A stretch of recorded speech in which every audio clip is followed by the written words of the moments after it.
এখন অত্যন্ত দুঃখজনক ঘটনা। সরকার তদন্ত করছে কেন এই বিপুল মৃত্যু ঘটলো, এবং মৃত্যু ঘটলো বলতে অ্যাক্সিডেন্টটা হয়েছে বলে মৃত্যু ঘটেছে, অ্যাক্সিডেন্টটা কেন ঘটলো সমস্ত তদন্ত চলছে। আমার বিশ্বাস সমস্ত কিছু সামনে আসবে, কিন্তু দুর্ঘটনা বা অ্যাক্সিডেন্ট সেটা তো আর অনেক সময় এড়ানো যায় না, আপনারা জানেন, হয়ে যায়, কিছু করার থাকে না। কিন্তু কেন হয়েছে এই কারণ সরকার অবশ্যই সবার সামনে আনবে বলে আমার বিশ্বাস। আমি সকল যারা হারিয়েছেন পরিবারের লোককে, বিজয় রূপানীর সাথে আমার শেষবার যখন কথা হয়েছিল, ওনার বহু আত্মীয় স্বজন কলকাতাতে থাকতেন, ওনার আত্মীয় স্বজন অনেকেই কলকাতাতে থাকেন।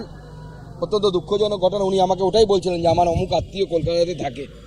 আজকে সেই সমস্ত পরিবার 242 জন যারা তাদের পরিবারের লোককে হারিয়েছেন, 242টা পরিবার, সেই প্রতিটি পরিবারের মানুষের প্রতি আমাদের সহমর্মিতা, সহানুভূতি থাকলো। ঈশ্বর যেন তাদেরকে শক্তি দেন, তারা যে ধাক্কাটা পেয়েছে সেই ধাক্কাটা সহ্য করার জন্য। বাংলা হান্টের আরো খবর দেখতে নজর রাখুন। বাংলা খবর মানেই বাংলা হান্ট।